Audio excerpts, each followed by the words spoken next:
ആ വളവ് കഴിഞ്ഞിട്ട് ഈ പെട്ടെന്ന് തന്നെ ഈ വണ്ടി സ്പീഡ് കൂടുകയും ഒരു മരത്തിൽ പോയി ഇടിച്ചു നിൽക്കുന്നു. Did you plan this accident? No എന്ന ഉത്തരം. നമസ്കാരം. ബാലഭാസ്കർ കേസുമായി ബന്ധപ്പെട്ട് ഇന്നലെ പ്രിയ വേണുഗോപാൽ ഒരു വീഡിയോ ഇട്ടിട്ടുണ്ടായിരുന്നു. അതിനായിട്ട് നമ്മൾ നോട്ട് ചെയ്യാൻ അല്ലെങ്കിൽ വളരെ ഇമ്പോർട്ടൻ്റ് ആയിട്ടുള്ള ഒന്ന് രണ്ട് കാര്യങ്ങൾ പറയുന്നുണ്ട്. അതിനോടൊപ്പം ഇതിനകത്തൊരു കുത്തിപ്പൊക്കൽ വീഡിയോയും കൂടിയുണ്ട്. അത് ഇതിന് ശേഷം ഞാൻ പറയാം. അത് മറ്റൊന്നുമല്ല, നമ്മുടെ ഡ്രൈവർ ആജി പറഞ്ഞ മൊഴി, ഒരു കള്ളമൊഴി കൊടുത്തിട്ടുണ്ട് ഡ്രൈവർ ആജി. ആ മൊഴിക്കകത്ത് വളരെ രസകരമായ ഒരു കാര്യമുണ്ട്. അതും കൂടി നമുക്ക് ഇതിനകത്ത് സംസാരിച്ചു പോവാം.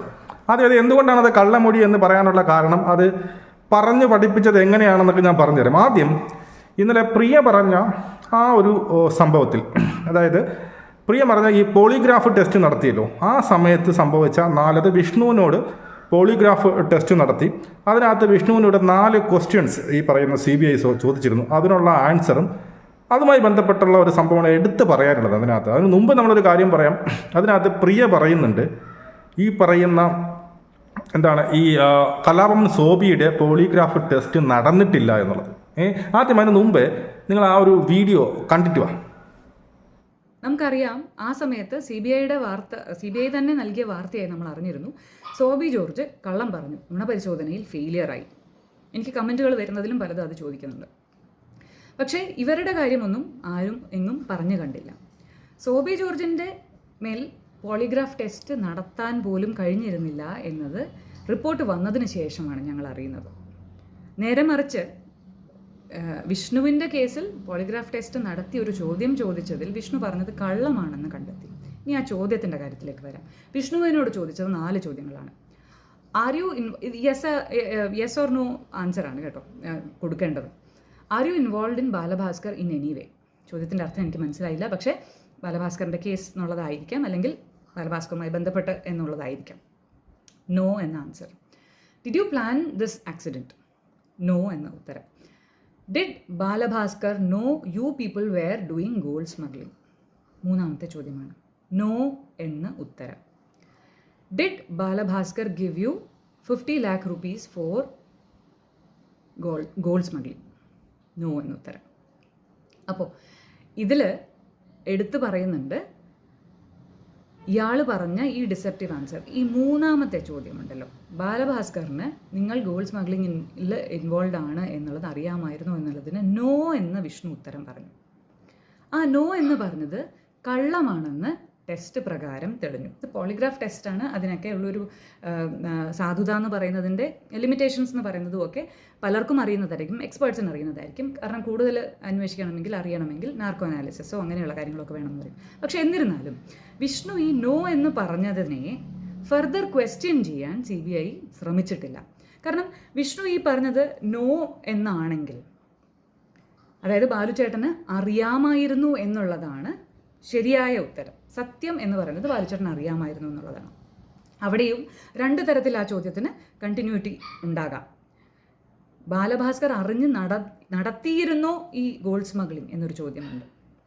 2, ബാലഭാസ്കർ എന്തെങ്കിലും അറിഞ്ഞതിൻ്റെ പേരിലാണോ ബാക്കിയുള്ള കാര്യങ്ങൾ സംഭവിച്ചത്? ഞങ്ങൾ ആദ്യം മുതലേ ചോദിച്ചുകൊണ്ടിരുന്ന 2ാമത്തെ ചോദ്യം. മനസ്സിലായല്ലോ. അപ്പോൾ അതിനകത്ത് ഈ പറയുന്ന എന്താണ്, ആദ്യം മെയിനായിട്ട് നമ്മൾ എടുത്തു പറയാനുള്ളൊരു കാര്യം, നിങ്ങൾ വളരെ ഇമ്പോർട്ടൻ്റ് ആയിട്ട് ചെക്ക് ചെയ്യാനുള്ളൊരു കേസ്, ഈ പറയുന്ന കലാഭവൻ സോബിയുടെ പോളിഗ്രാഫ് ടെസ്റ്റ് നടന്നിട്ടില്ല എന്നാണ് CBI ഈ കോടതിക്ക് കൊടുത്ത റിപ്പോർട്ടിൽ. പക്ഷേ ഇവിടെയുള്ള A to Z മാധ്യമങ്ങൾ, അത് മുൻനിര മാധ്യമങ്ങൾ ഉൾപ്പെടെ അന്ന് ഫ്ലാഷ് ന്യൂസായിട്ട് ഇറങ്ങി എന്താണ്, ഈ പറയുന്ന CBI പറഞ്ഞു കലാഭവൻ സോബി പറഞ്ഞത് കള്ളമാണെന്ന് തെളിഞ്ഞു എന്നുള്ളത്. ഈ സോബി ഇങ്ങനെ എല്ലാ ചാനലിൽ ഇപ്പം നിന്ന് വിളിച്ചു കൂവി പറയുന്നുണ്ട്, ഞാൻ പറഞ്ഞത് കള്ളമാണെന്ന് അവർ പറഞ്ഞു വരുത്തുകയും, പക്ഷേ ഈ കോടതിയിൽ കൊടുത്തിരിക്കുന്നത് അങ്ങനെ ഒരു പോളിഗ്രാഫ് ടെസ്റ്റ് ചെയ്യാൻ പറ്റിയില്ല എന്നുള്ളത്. അപ്പോൾ ഇത് അതിൻ്റെ വൈരുദ്ധ്യം നോക്കുമ്പോൾ എന്തുമാത്രം ഗൂഢാലോചന നടന്നിട്ടുണ്ടെന്ന് നോക്കിയോ. ഈ മെയിൻ സ്ട്രീം മീഡിയ ഉൾപ്പെടെ അന്ന് പറഞ്ഞെന്താണ്, ഈ പറയുന്ന കലാഭവൻ സോബി പറഞ്ഞത് കള്ളമാണ്, അവൻ പറഞ്ഞത് പോളിഗ്രാഫ് ടെസ്റ്റ് വഴി കലാഭവൻ സോബി ഇത്രയും നാളും പറഞ്ഞതെല്ലാം കള്ളം, അവൻ്റെ തോന്നലുകളായിരുന്നു എന്ന് പറഞ്ഞ് ഇവിടെയുള്ള ജനങ്ങളെ മൊത്തം തെറ്റിദ്ധരിപ്പിച്ചു. കഴിഞ്ഞ ആഴ്ച ഈ ഞാൻ അത് ജനങ്ങളെ മൊത്തം എന്ന് പറയാൻ കാരണം, കഴിഞ്ഞ ആഴ്ച നമ്മുടെ മറുനാടൻ സാജൻ്റെ ഒരു വീഡിയോയിൽ ആ പുള്ളിയും അവസാനം പറയുന്നുണ്ട്, അവനെ വിട്, ഈ പറയുന്ന സോബിയെ വിട്, അവൻ പറഞ്ഞതൊക്കെ കള്ളമാണെന്ന് കോടതി തെളിയിച്ചല്ലോ. അപ്പം ഞാൻ പറഞ്ഞില്ലേ, ആ പറയുന്ന പിന്നെന്താണ് മറുനാടൻ പിന്നീട് മറുനാടൻ വരെ അത് വിശ്വസിക്കുകയാണ്. അപ്പം മറുനാടൻ വരെ അത് വിശ്വസിക്കുകയാണെങ്കിൽ നമ്മൾ സാധാരണക്കാരുടെ ഗതി എന്തായിരിക്കും? സാധാരണക്കാർ കംപ്ലീറ്റ് നമ്മളൊക്കെ ആ സമയത്ത് ഈ പറയുന്ന കലാഭവൻ സോബിയെ എഴുതി വിടാൻ കാരണം, എഴുതി തള്ളാൻ കാരണം ഇത് തന്നെയാണ് അല്ലേ? എന്താണ് അവൻ പറഞ്ഞത്? കള്ളമാണ്, അവൻ എന്തോ വട്ടളവി എന്തോ ഒരു ചെറിയ ലൂസ് ഉണ്ട് എന്നുള്ളത്. പക്ഷേ ഇവിടെ വളരെ വ്യക്തമായിട്ട് ഈ പറയുന്ന സമൂഹത്തെ തെറ്റിദ്ധരിപ്പിച്ചുകൊണ്ട് ഓൺലൈൻ മീഡിയ വഴി അല്ലെങ്കിൽ മെയിൻ സ്ട്രീം മീഡിയ വഴി ഇങ്ങനെ ഒരു തെറ്റിദ്ധാരണ പരത്തുകയാണ്. മൊത്തത്തിൽ ഒന്നത്തെ വാർത്ത എടുത്ത് നോക്കിയാൽ മൊത്തം ഒരൊറ്റ ചാനലില്ല. അത് CBI തന്നെയാണ് പുറത്തുവിട്ടത്. ഈ പറയുന്ന പോളിഗ്രാഫ് ടെസ്റ്റ് വഴിയിട്ട് കലാഭവൻ സോബി പറഞ്ഞത് മൊത്തം കളവാണെന്ന് തെളിഞ്ഞു. അതുകൊണ്ട് തന്നെ അവനെ ഈ കേസിൽ നിന്ന് ഒരു സാക്ഷിയുമല്ലാത്ത രീതിയിൽ ഏതോ വട്ടൻ പറയുന്ന ഒരു പറയുന്നത് പോലെ അങ്ങെടുത്ത് മാറ്റി എന്നാണ് പറഞ്ഞു വെച്ചത്. അപ്പോൾ അവിടെ നിന്ന് തന്നെ ഇതിൻ്റെ ഗൂഢാലോചന മനസ്സിലാക്കണം, ആരൊക്കെ ഇൻവോൾവ് ആണെന്ന് മനസ്സിലാക്കണം, എത്രത്തോളം പിന്നെ സ്ട്രോങ് ആണ് ഇവരെന്ന് മനസ്സിലാക്കണം. ഇനി അടുത്ത ഈ പോളിഗ്രാഫ് ടെസ്റ്റിൽ ഈ പറയുന്ന വിഷ്ണുവിനോട് ചോദിച്ച ക്വസ്റ്റ്യൻസ് ഇതാണ്. 4 ക്വസ്റ്റ്യൻസ് ആണ് ചോദിച്ചത്. അതിൽ യെസ് ഓർ നോ ആൻസർ ആണ് പറയാനുള്ളത്. ഫസ്റ്റ് ക്വസ്റ്റ്യൻ ആണ് ചോദിച്ചത്, are you involve in Balabhaskar in any way? Balabhaskar കേസുമായിട്ട് നിങ്ങൾക്ക് എന്തെങ്കിലും തരത്തിൽ ബന്ധമുണ്ടോ എന്ന് ചോദിച്ചാൽ അവൻ നോ എന്ന് പറയുന്നു വിഷ്ണു. അടുത്ത, did you plan this accident? നിങ്ങളാണോ ഈ ഒരു ആക്സിഡൻറ്റ് പ്ലാൻ ചെയ്തത്? അതിനകത്തും വിഷ്ണു പറയുന്നു നോ എന്ന് പറയുന്നു. അടുത്ത മൂന്നാമത്തെയും ഏറെ ഇമ്പോർട്ടൻ്റ് ആയിട്ടുള്ള question, did Balabhaskar know you people were doing gold smuggling? ബാലഭാസ്കറിന് അറിയാമായിരുന്നോ നിങ്ങൾ ഈ ഗോൾഡ് സ്മഗ്ലിംഗ് ചെയ്യുകയായിരുന്നു എന്ന് ബാലഭാസ്കറിന് അറിയാമായിരുന്നു എന്ന് ചോദിക്കുമ്പോൾ അവിടെയും ഉത്തരം നോയാണ്. ബാലഭാസ്കറിന് അറിയില്ല എന്നാണ് വിഷ്ണു പറഞ്ഞത്. അടുത്ത 4ാമത്തെ question, did Balabhaskar give 50 lakh for gold smuggling? Balabhaskar നിങ്ങൾക്ക് 50 ലക്ഷം ഈ ഗോൾഡ് സ്മഗ്ലിംഗ് ചെയ്യുന്നതിന് 50 ലക്ഷം തന്നോ? ഈ ഒരു 4 ക്വസ്റ്റ്യനിൽ ഒതുങ്ങുകയാണ്. വേറെ ഒരു ക്വസ്റ്റ്യനും ചോദിച്ചില്ല, അവൻ പറഞ്ഞു ഇല്ല എന്നുള്ളത്. പിന്നെ അതിനുശേഷം ഉള്ള ടെസ്റ്റുകളിൽ ഈ മൂന്നാമത് പറഞ്ഞ പിന്നീട് ആൻസർ തെറ്റായിരുന്നു. അതായത് 3ാമത്തെ ക്വസ്റ്റ്യൻ ഇതായിരുന്നു, did Balabhaskar know you people were doing gold smuggling? ബാലഭാസ്കറിന് അറിയാമായിരുന്നോ നിങ്ങളൊക്കെ ഗോൾഡ് സ്മഗ്ലേഴ്സ് ആണെന്ന്? ആർക്ക്? ബാലഭാസ്കറിന് അറിയാമായിരുന്നു എന്നുള്ള ക്വസ്റ്റ്യൻ അവൻ നോ എന്നാണ് പറഞ്ഞത്. അത് കള്ളമാണെന്ന് പിന്നെ തെളിഞ്ഞു. അതായത് ബാലഭാസ്കറിന് അറിയാമായിരുന്നു എന്നുള്ളതാണ് കൃത്യമായിട്ടുള്ള ആൻസർ എന്നാണ് ഈ പറയുന്ന CBI തന്നെ പറയുന്നത്. അപ്പം അങ്ങനെ വരുമ്പോൾ ഈ പ്രിയ തന്നെ പറയുന്ന ആ ഒരു 2 അർത്ഥങ്ങളുണ്ട്. ഒന്ന്, ബാലഭാസ്കർക്ക് ഇതിൻ്റെ മെയിൻ ബാലഭാസ്കറാണ് അറിഞ്ഞുകൊണ്ടാണ് ഈ പറയുന്ന ഗോൾഡ് സ്മഗ്ലിംഗ് കാര്യങ്ങളൊക്കെ നടന്നിട്ടുള്ളത്. ഞാൻ അന്നൊരു വീഡിയോ ഇട്ട് പറഞ്ഞല്ലോ, ബാലഭാസ്കർ അറിഞ്ഞുകൊണ്ടായിരിക്കാം ഈ പറയുന്ന ഗോൾഡ് സ്മഗ്ലിംഗ് കാര്യങ്ങളൊക്കെ അറിഞ്ഞു. ഇതിന് 2ാമത്തെ ഒരു വശവും കൂടിയുണ്ട്. അതും അതിനകത്ത് പ്രിയ പറയുന്നുണ്ട്. ഇനി ബാലഭാസ്കർ അവസാന നിമിഷം ഇത് അറിഞ്ഞുകൊണ്ട് ബാലഭാസ്കറിനെ എങ്ങനെയെങ്കിലും തീർത്തത് അതിന് ശേഷമാണോ സംഭവത്തിലേക്ക് കൊണ്ടുപോയത്? ആ ബാലഭാസ്കർ നിങ്ങളുടെ സംഭവം അറിഞ്ഞതിന് ശേഷമാണോ? അങ്ങനെ ഒരു ക്വസ്റ്റ്യൻ. പക്ഷേ ഇതുമായിട്ട് ബന്ധപ്പെട്ടവൻ എന്തുകൊണ്ട് അപ്പോൾ കള്ളം പറഞ്ഞു എന്നുള്ള ഫർദർ പിന്നെ ഇൻവെസ്റ്റിഗേഷൻ നടന്നിട്ടില്ല എന്നാണ് ഈ പറയുന്ന ആര് പറയുന്നത്? നമ്മുടെ പ്രിയ പറഞ്ഞു. വളരെ ജെന്യൂൻ ആയിട്ടുള്ള ക്വസ്റ്റ്യനാണ്, ജെന്യൂൻ ആയിട്ടുള്ള ഒരു ഡൗട്ടാണ് അല്ലേ? ജെന്യൂൻ ആയിട്ടുള്ള ഡൗട്ടാണ്. അത് ഒന്നുകിൽ ബാലഭാസ്കർ, ഇപ്പം ഞാൻ പറഞ്ഞില്ല ബാലഭാസ്കറിന് ആർക്ക്, ബാലഭാസ്കർ ഇതിന് ഇൻവോൾവ് ആണെങ്കിൽ അറിയട്ടെ. എന്താ വേറെ സംഭവിക്കാൻ പോകുന്നില്ലല്ലോ. ബാലഭാസ്കർ ഇതിനകത്ത് ഇൻവോൾവ് ആണെങ്കിൽ അറിയട്ടെ. പക്ഷേ ഒരാളുടെ മർഡറാണ്, ഒരാളെ കൊന്നിട്ടുണ്ടെങ്കിൽ അതും അറിയാം.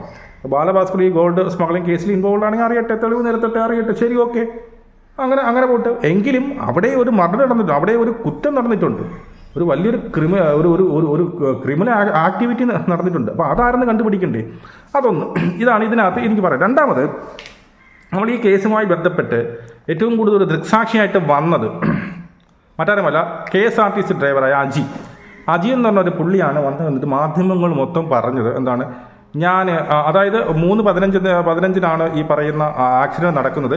KSRTC ഡ്രൈവർ അവർ പറഞ്ഞാൽ എനിക്ക് തോന്നുന്നു ഏതാണ്ട് അരമണിക്കൂർ കഴിഞ്ഞാണ് KSRTC ഡ്രൈവർ ആ സ്പോട്ടിൽ എത്തുന്നത് എന്നുള്ളത് ഒന്ന്. അപ്പോൾ പുള്ളി പറയുന്നത് ഞാൻ മാത്രമേ ഉണ്ടായിരുന്നുള്ളൂ എന്നൊക്കെയാണ് പുള്ളി പറയുന്നത്. ആ സമയത്ത് സത്യം പറഞ്ഞു കഴിഞ്ഞാൽ അതുവരെ അരമണിക്കൂർ വരെ ആരും വന്നില്ലേ എന്നുള്ളത് മറ്റൊരു ചോദ്യം. ഇവനെ മാത്രമാണോ, വേറെ ആരും സഹായിക്കാൻ ഇല്ലായിരുന്നോ എന്നുള്ളത് വേറൊരു ക്വസ്റ്റ്യൻ. ഈ പറയുന്ന ബസ്സിനകത്തുള്ള മറ്റുള്ളവരാരും വെളിയിൽ ഇറങ്ങിയില്ലേ എന്നുള്ള ഒരുപാട് ക്വസ്റ്റ്യൻസ് ഉണ്ട്. അപ്പോൾ ഇവിടെ ഇവൻ ഈ മാധ്യമങ്ങളൊക്കെ ആദ്യം കൊടുത്ത ഒരു 2 സ്റ്റേറ്റ്മെൻറ്റ് ഞാൻ അവിടെ വെക്കാം. അതാദ്യം കേൾക്ക്. ആ വളവ് കഴിഞ്ഞിട്ട് ഈ പെട്ടെന്ന് തന്നെ ഈ വണ്ടി സ്പീഡ് കൂടുകയും ഒരു മരത്തിൽ പോയി ഇടിച്ചു നിൽക്കുന്ന ഒരു രംഗമാണ് നമ്മൾ കാണുന്നത്. ഇടിച്ചു നിൽക്കുന്നത് മാത്രമല്ല, ഇടിച്ച് പുകയായിട്ട് നിൽക്കുകയാണ്. ബാലഭാസ്കർ ആയിരുന്നു കാർ ഓടിച്ചിരുന്നതെന്നാണ് അജി പറയുന്നത്. അവസാനമാണ് ബാലഭാസ്കറിനെ കാറിൽ നിന്ന് പുറത്തെടുക്കുന്നത്. മാധ്യമങ്ങളിൽ കൂടി വന്ന ഫോട്ടോകൾ അനുസരിച്ചും അയാളുടെ രൂപങ്ങൾ അനുസരിച്ച് ബോധ്യമാണ് ബാലഭാസ്കറിനായിരിക്കാം ആ സീറ്റിൽ ഇരുന്നത്. ഇടത് സൈഡിലുള്ള ഗ്ലാസ്സിൽ കൂടി ഞാൻ നോക്കിയപ്പോൾ കാണാം ഡ്രൈവർ സീറ്റിൽ ഇരുന്നു കൊണ്ട് ഒരാൾ തലയിട്ട് വെട്ടുന്നുണ്ട്. എന്നോട് ആവശ്യപ്പെടുകയാണ് ഇടത് സൈഡ് ഡോറ് തുറക്കാൻ വേണ്ടി എന്നോട് ആവശ്യപ്പെടുകയാണ്. ഞാൻ ഡോറിൻ്റെ ലോക്ക് പിടിച്ചപ്പോൾ ഡോറ് എല്ലാം ലോക്കാണ്. ഞാൻ വീണ്ടും അകത്തോട്ട് ശ്രദ്ധിച്ച് നോക്കിയ സമയത്ത് ഗിയർ ലിവറിൻ്റെ ഇടയ്ക്ക് ഒരു കൊച്ചു കുട്ടി കിടപ്പുണ്ട്, ചരിഞ്ഞ് കിടപ്പുണ്ട്. ആ കുട്ടിയുടെ മൂക്കിൽ നിന്ന് ബ്ലഡ് ചെറുതായിട്ട് വരാൻ തുടങ്ങിയിട്ടുണ്ട്.